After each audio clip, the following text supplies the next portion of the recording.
What are we listening to today? The Immigrant Project by Girish and Aastha. Girish this side, Asta behind the camera. This is the Immigrant Project, and we are recording our episode number 30th. March Madness is here, and we are so privileged to be in Robert Israel Blanshay's office. He's an immigration lawyer and has been practicing law for the past 32 years.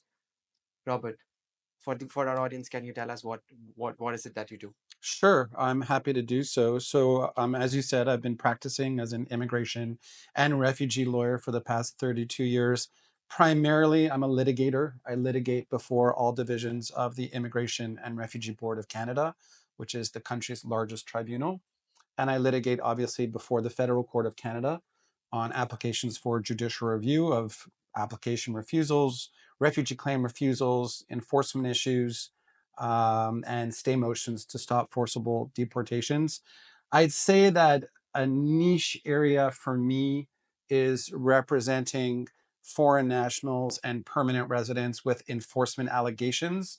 So, engaging in terrorism, war crimes, crimes against humanity, danger opinions, human trafficking, child trafficking, um, the whole bag of enforcement matters is sort of a specialization for myself. And at the end of the day, what I do most of the time is manage the wonderful team of lawyers that work with me. Is it okay to ask you why have you picked this niche and what percentage of the total scale of immigration is part of the enforcement? What percentage is this? So I never wanted to be a lawyer. It was something that my parents pushed me into. Nice Jewish boy from Montreal, and I was expected to, become a doctor, become an accountant, become a lawyer. So I went down the lawyer path. Worked for a while on Bay Street in Toronto and in the corporate commercial sector, and disliked it. I wanted to do something more meaningful with my law degree. I wanted to do something in the human rights domain or civil liberties domain. And a job came up, a posting came up in 1993. Okay. And it was in a refugee law firm, and I applied and I got the job, and I haven't looked back since. Wow. Can we take a quick coffee break? Caffeine has been kicked in, coffee was spilled, and wardrobe was changed. But Robert, you still haven't answered our question. Thank you. I'm happy to. It's a question that I get asked often, and people that are not lawyers will often say, well, how could you represent somebody with allegations of engaging in terrorism? How could you represent somebody with allegations of human smuggling? And my answer is probably twofold, which is lawyers are very similar to doctors. Yeah, If a patient is wheeled into a cardiology surgery room, the surgeon doesn't say, "Oh, this person has allegations of engaging in terrorism. I'm not going to operate on them." Lawyers very much have the same ethical and moral obligation. It's in our rules of professional conduct. We're not supposed to be turning away people yeah, seeking representation.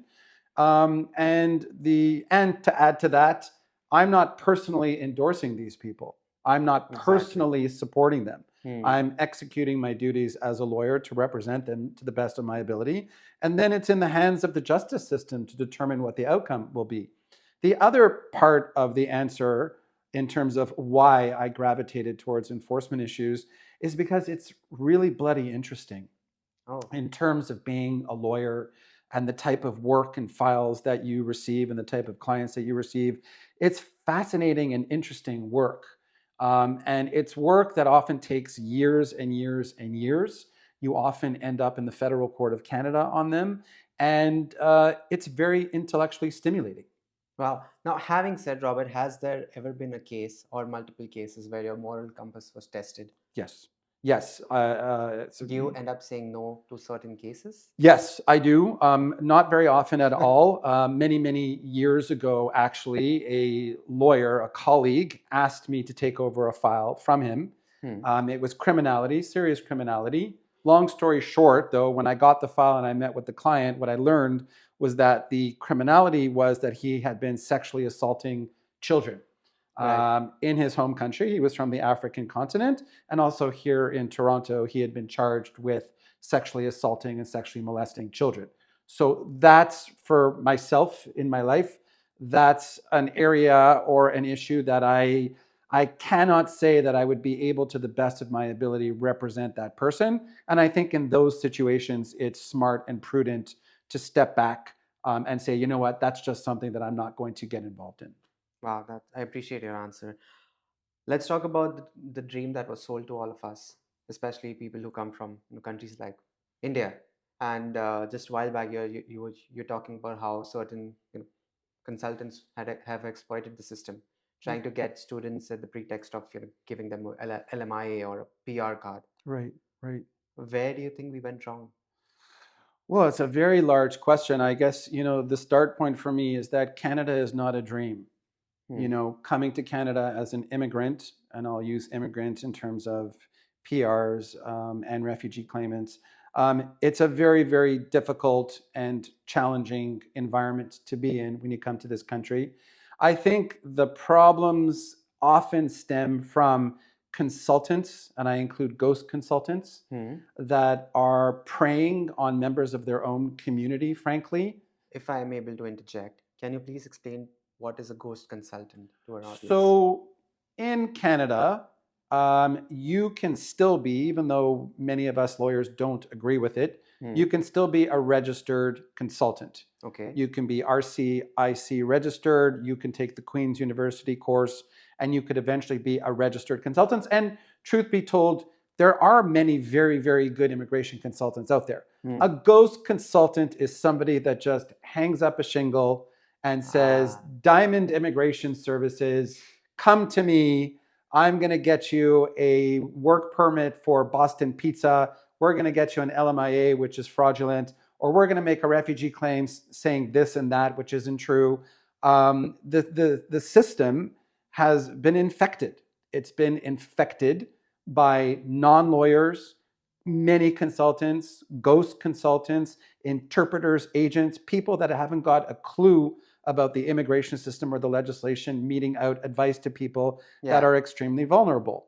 And it's very common if you are a national of India and you come to Canada, you're obviously going to gravitate mostly to the Indian community. Exactly. And you will Yeah. probably gravitate to Indian nationals that have come to the country earlier who are going to say to you, I know the way things work in Canada. You don't worry. You just give me $30,000 and I'm going to do this or I'm going to do that and we're going to get you status. People are desperate.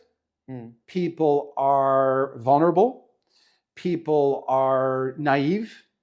And people often rely on their own community members. Brazilians go into the Brazilian community, and Syrians go into the Syrian community, and Indians go into the Indian community. Yeah. And not that there aren't very, very good consultants and lawyers in the Indian community. Of course there are. But I would say right now, India has got to be one of the top source countries of rogue consultants and fraudulent acts in the immigration system by far. It's because a lot of students also come from India. So, A lot of students, a lot of people that come as a visitor and stay and make a refugee claim. Some of those visitors and refugees are very meritorious, others are not. There's just, I call them factories. They're factories of immigration representatives out there that have absolutely poor educational background, poor occupational experience to do what they're doing, and yet they're running very successful and lucrative businesses. Robert, in your opinion, as an immigration lawyer, do you think government was heavily reliant on influx of international students to Canada You know, to increase their population of the country? I think to put it more accurately, I think it was a particular um, issue goal for the Trudeau Liberals. I'm not sure we can just say overall that the government of Canada wants to attract Indian students to the country. I think it was just part of Trudeau's overall let's swing the doors open, let's bring in many Syrian refugees, which was a great idea. Ukrainian refugees, Syrian. Ukrainians as well. And sure, universities in the country, colleges lobby the government. They want international students. They can charge more tuition. Yeah. It's more lucrative for them. The problem is that there were a lot of fake colleges and fake universities to which naive and innocent Indian students in India thought were genuine, got a study permit, came to the country, and realized that they had no place to go and study. Oh my God. Now, speaking of such institutions, such colleges, while the government recently announced 20% cut in the reduction of immigrants, I think it was 4 or 5 months back, Mm-hmm.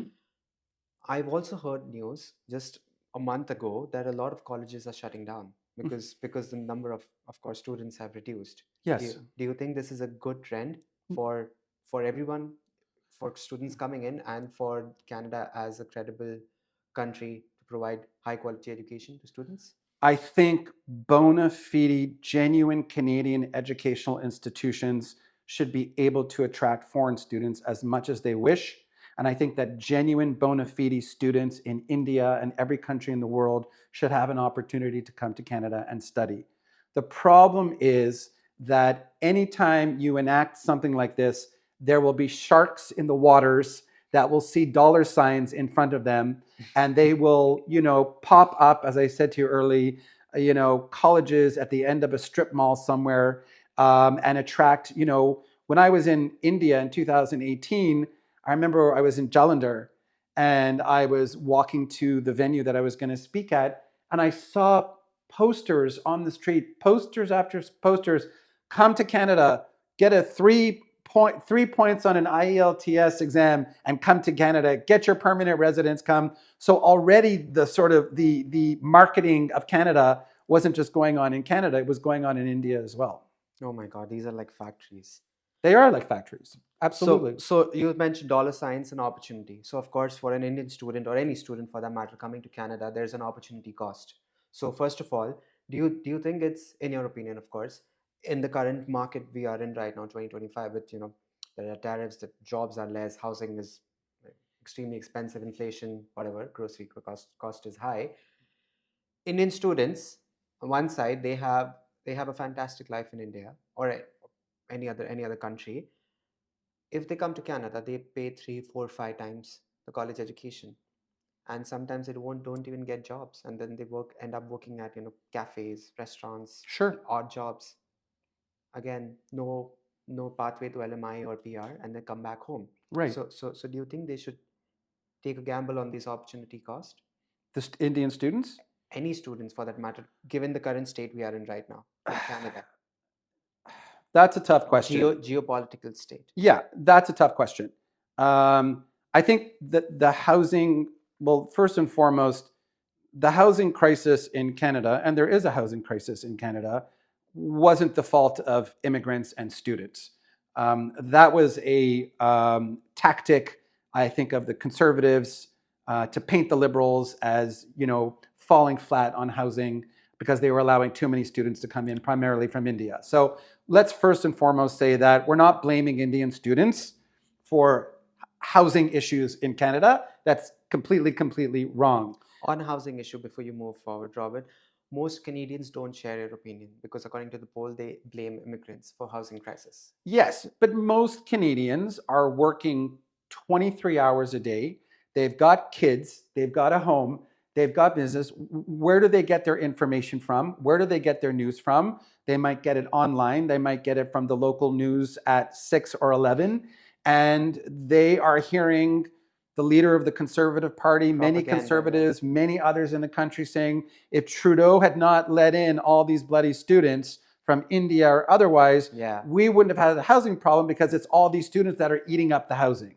The Liberals broke our immigration system. That's The why. Liberals broke our immigration system. So this was another kind of campaign tactic or strategy by the Conservatives. I'm not saying that all Conservatives believe that, but that was certainly a formal strategy on the part of the Conservatives. I think going back to your question about, what should Indian students expect or do? I think they should do their homework, right? I mean, you see that thing on my desk? That's a laptop.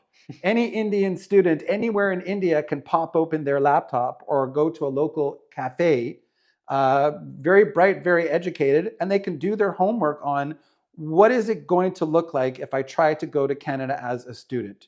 What is going to be the prospect for me to gain permanent resident status? And you know what? The first thing that I would Google is Canadian immigration lawyer.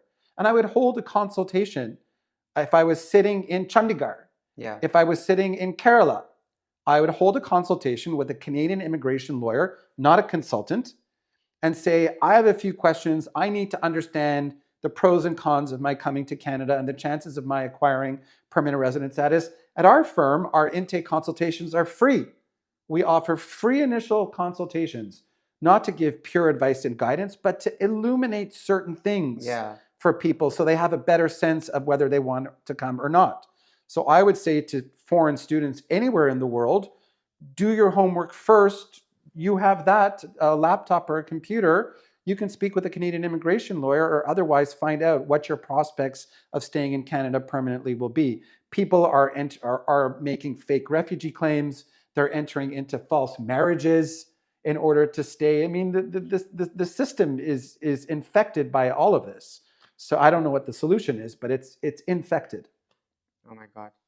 Um, Robert, let's switch gears. And Sure. I want to talk to you about, since you have been in the industry for 30 plus years, let's talk about a graph of people coming to Canada from south of the border. Have you seen any cases 2016 versus 2025? Increase in number of cases, inquiries? I would say that the number of inquiries is larger in 2025. So in 2016, we did receive a lot of inquiries from American nationals. Um, in that year, I think they were doing mostly their own homework about Canada. Hmm. I don't think there were real concrete plans of actually coming to Canada. And the reality is that the options for American nationals to settle here as permanent residents is like threading the eye of a needle. It's not very easy. In 2025, I'm doing a lot of intake consultations with members of the queer community, members of Okay. the trans community in the Yeah. States. They're scared out of their minds. They're petrified. The government down south have rolled back on a lot of DEI initiatives They've rolled everywhere. back on that. You have a president who, in his inaugural speech, said that we believe that there are two Two genders, genders, man and absolutely. woman, and that is it. But there are other American nationals that are more liberal minded or that are very concerned about the direction of the country. And they are, I would say, much more serious about trying to come to Canada. But again, the problem is there's very, very, very few options for them to come to Canada. Well, they can claim I mean, take a refugee claim, right? No, they can't. They can. Well, they can, but that would be a horrible thing to do. Because at the end of the day, the United States is a constitutional democracy. Hmm. It's got the rule of law. It's Yeah. got judicial institutions. It's got lawyers. I don't think we could say that the entire system has fallen into such disrepute that a person could make a refugee claim in Canada from the United States and be accepted. I can't speak on behalf of all refugees. I don't know everybody's particular circumstances. But when I speak with members of the queer and trans communities who often bring up refugee claims, Hmm. I immediately No. say no. No. What I say is that Section 25 of our Immigration Act allows a pathway to permanent residence on humanitarian and compassionate grounds, the H&C category. Hmm. And the humanitarian and compassionate grounds is it's a much better fit for American nationals wanting to come into Canada. All right. So, of course, we were talking about the Liberal government and how their agenda was to get in more people. And if I remember correctly, the last 3 years target was around 425, 495, 500,000 plus. 500, yeah. Yeah, something people. And then immediately the government came out with a video, and then the next few days made an announcement saying that they made a mistake. They got in so many people. They caused whatever housing crisis, inflation crisis, whatever. So, in your experience as a lawyer, how do you think the current government should have handled it, or the future government should be handling this? Because we do have a very idle uh, immigration system, idolized by a lot of countries in the world. Yes, we do. And our immigration system can be better, but it does focus well on economic migrants and people that we definitely need in the labor market. Look, the answer to the question is Canada needs immigrants. Hmm. We're a country of immigrants. And we're a very large country with a very small population of about 42 million people. Our population is aging rapidly. Yeah. Our birth rate overall, particularly in Quebec, Quebec is declining rapidly. Canadian employers need employees. And we're about, I think, in the next 10 to 15 years, we're about to head into a period where you're going to have the smallest percentage of Canadians in the workforce supporting the tax base and the social welfare state of Canada. Yeah. Don't forget, we're a social welfare state. Yes. You get a heck of a lot as a permanent resident or a citizen of Canada, as you should, but that doesn't come from nowhere. That comes primarily from taxation in a myriad of ways. So the answer is, what do I think a government should be doing?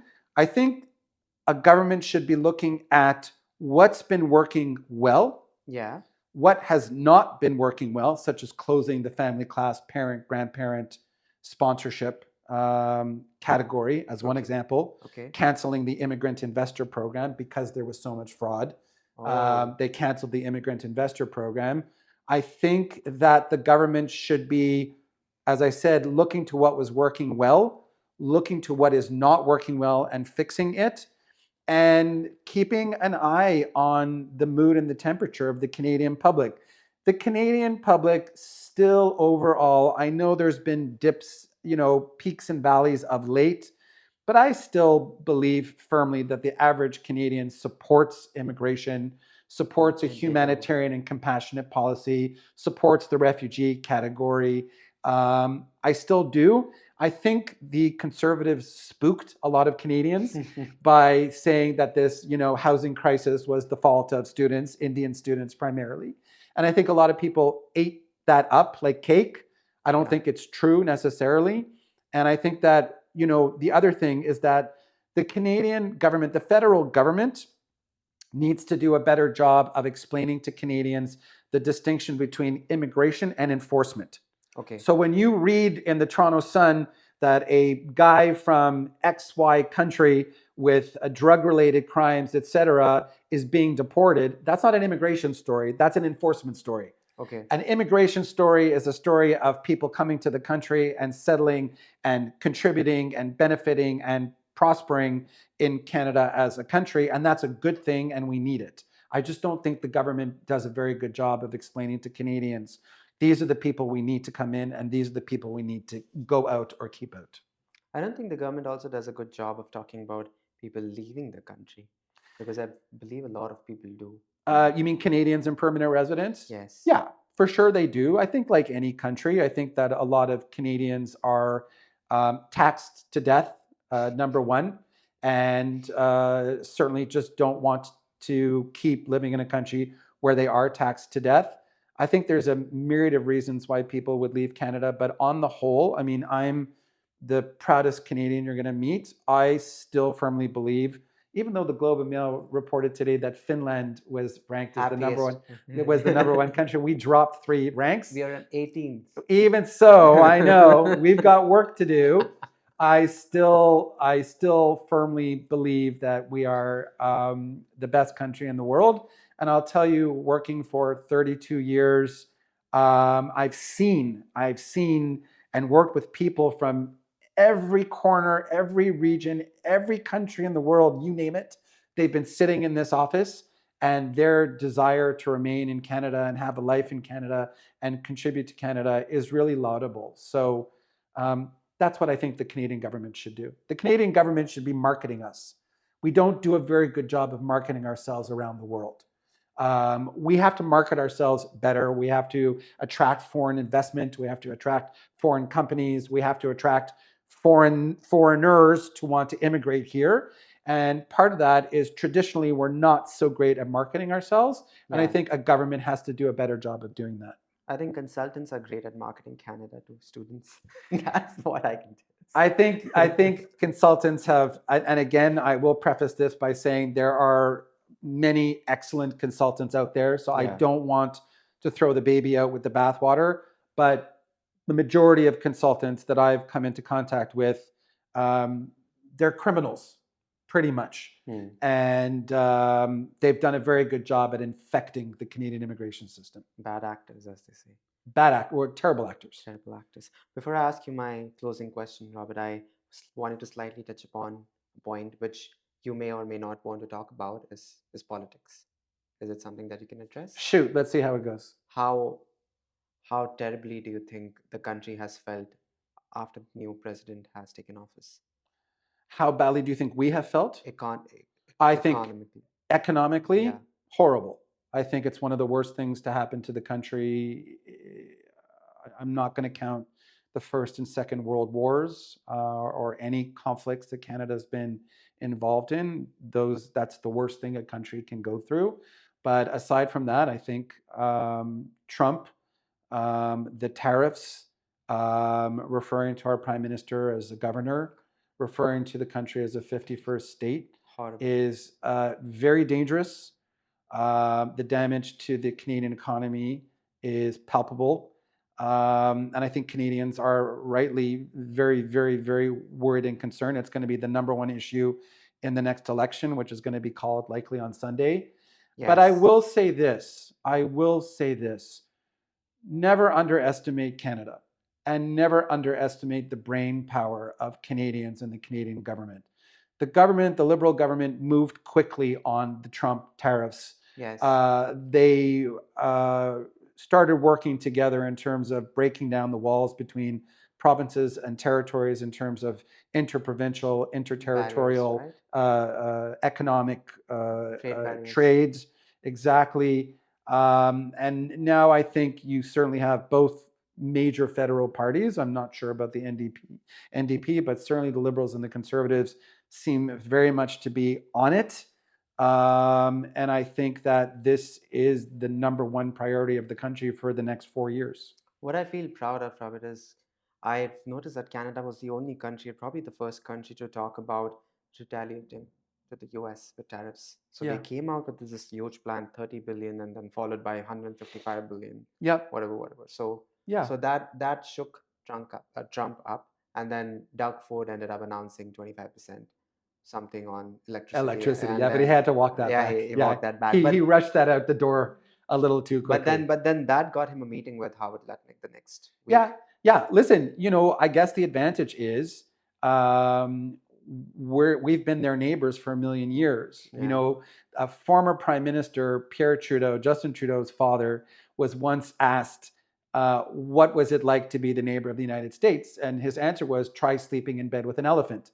As much as you try to pretend that there isn't an elephant in the bed, Yeah. you're gonna feel the presence of an elephant." So. There's many wonderful things about the relationship between both countries. I don't believe that the majority of Americans support Trump in what he's doing.